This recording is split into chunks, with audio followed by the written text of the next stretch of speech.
اللہ نے ہمیں حکم دیا ہے کہ ہر چیز میں کیا رکھیں؟ اعتدال.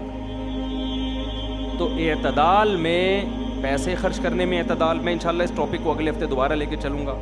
تو اب جب بات ریلیشن کی آئی ہے تو اس میں بھی ایک بات سمجھ لیں کہ ریلیشن جوڑنے میں بھی شریعت نے بہت ترغیب دی، مگر اس میں بھی اعتدال سے ہٹنے کی اجازت بولو نہیں.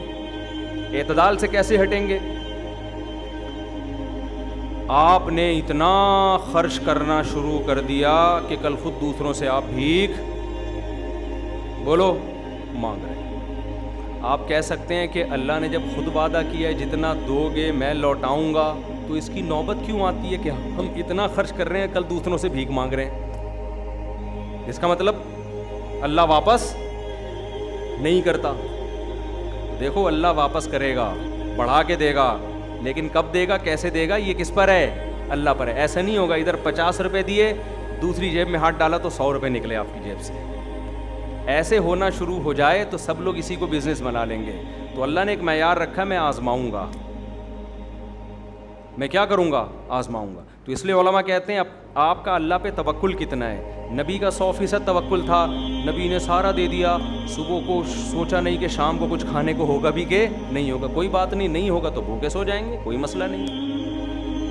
ہم اور آپ میں یہ دم، ہمیں انڈے پراٹھے بھی چاہیے، کھانا بھی چاہیے، پاپے بھی چاہیے، بسکٹ بھی چاہیے، ڈبوں کے کھانے کا اپنا مزہ ہے وہ بھی چاہیے. تو اس لیے ہمیں قرآن کیا کہتا ہے، علماء کیا کہتے ہیں، حدیث کیا کہتی ہے کہ اپنا جتنا ضروری خرچے ہیں وہ ریزرو رکھو. اس کے علاوہ قول العفو، قرآن کہتا ہے زائد کیا کرو، خرچ کرو. تو کتنے ضروری ہیں اس کا بھی معیار قرآن و حدیث سے علماء نے استنباط کیا ہے.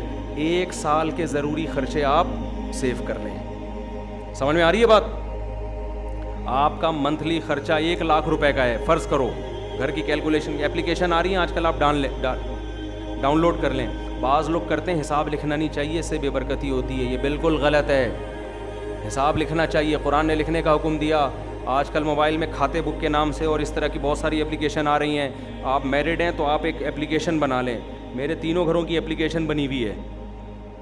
حقیقت ہے کہ بھائی یہ جو بھی آ رہا ہوتا ہے نا، دودھ آیا ٹھک کر کے اس میں ڈال دیا، تو مجھے اندازہ ہوتا ہے کہ اس مہینے ہم نے اتنا دودھ.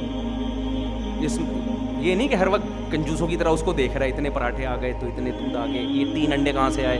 یہ مطلب نہیں ہے.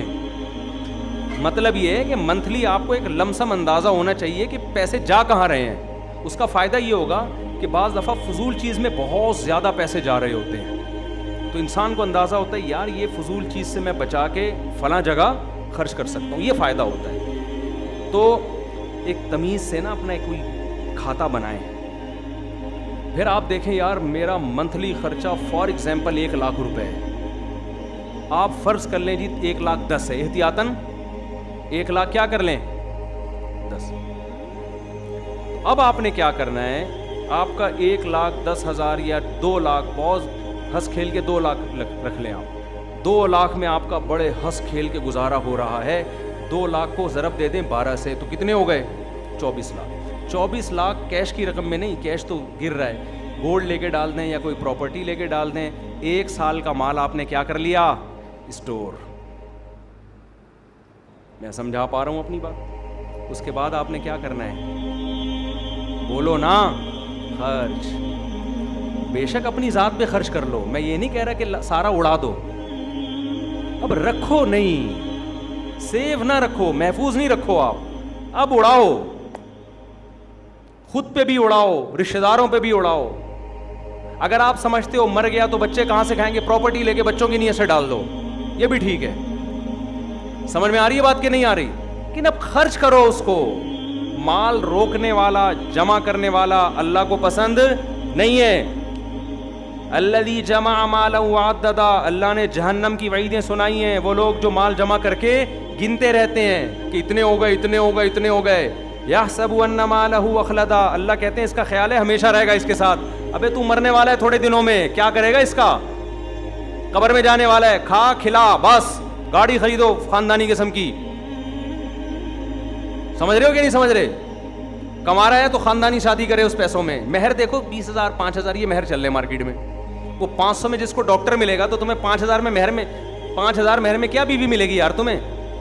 اب جن کو مل گئی ہیں ان کی قدر کریں. وہ ایسا نہ بولیں تم 5,000 میں آئی ہو بیگم, تمہارے ریٹ, وہ اس لیے آئی ہے مجبور تھی وہ بیچاری. ہو سکتا ہے وہ بڑی خاندانی ہو, لیکن آج کل رشتے شارٹ ہیں مارکیٹ میں, تو اس کو آپ زیادہ ہو جائے گی پھر. خیر, مہر ہی مارکیٹ سے ایسے 5,000. پہلے زمانے میں تو بھائی مہر ہوتا تھا, مہر 10 تولے 15 تولے سونے ہوتے تھے, مکان لکھوایا جاتا تھا, عورت کی ویلیو تھی. اب وہ ویلیو کیا ہو گئی؟ اونے پونے. جہیز جا رہا ہے 15 لاکھ کا اور مہر کیا جا رہا ہے 25,000. ایک صاحب میرے پاس آئے کہ میری وائف کا مہر, بوڑھے تھے وہ, 25,000 تھا, میں نے دیا نہیں, اب کیا کروں میں نے کہا 25,000 کیا, وارثوں میں پان گٹکے لے کے کھلا دو اپنے بچوں کو, 2-4 سگریٹ کے ڈبے, 2-4 پان کھلا دو, مہر پورا ہو جائے گا. میں نے کہا ویسے 25,000 نہیں 25 روپے. ہاں, میں نے کہا یہ 25 روپے کہہ رہے ہیں, 1948 میں یا 50 میں شادی ہوئی تھی, اس وقت 25 روپے تھا. وہ 25 روپے بہت تھے, وہ بوڑھے آدمی تھے. تو میں نے کہا یار اب 25 روپے کے تکلف کی کیا ہوگا 25 روپے سے؟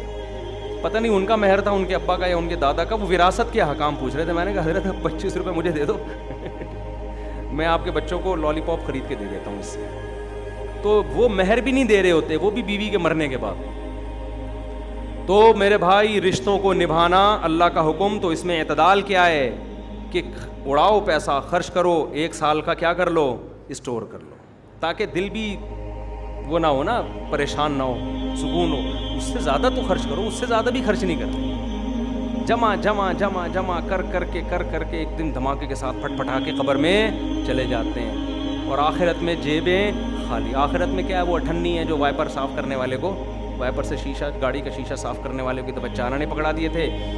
ایک دفعہ وہ ایک بھیکارن آئی تھی, تو اس کو پرانی سوکھی باسی روٹی پڑی ہوئی تھی, 3 ڈبے والے کو نہیں دی, حالانکہ وہ 2 روپے میں خرید رہا تھا, لیکن سخاوت کے حاتم طائی کی قبر پہ لات مار دی, اور وہ کباڑ والے کو دینے کے بجائے اس غریب کو دے دی. تو قبر میں یہ چیزیں نکل کے آئیں گی, کچھ بھوسی ٹکڑے ہوں گے, ٹھیک ہے, اللہ اس کی بھی قدر کرتا ہے, لیکن آپ کے گناہ ان بھوسی ٹکڑوں سے بہت زیادہ وزنی ہیں. تو اتنا صدقہ کرو جتنے اپنے گناہ کو کیا کرنا ہے, معاف کرانا ہے. جیسے حرکتیں ہیں اس حساب سے آگے صدقہ ہونا چاہیے.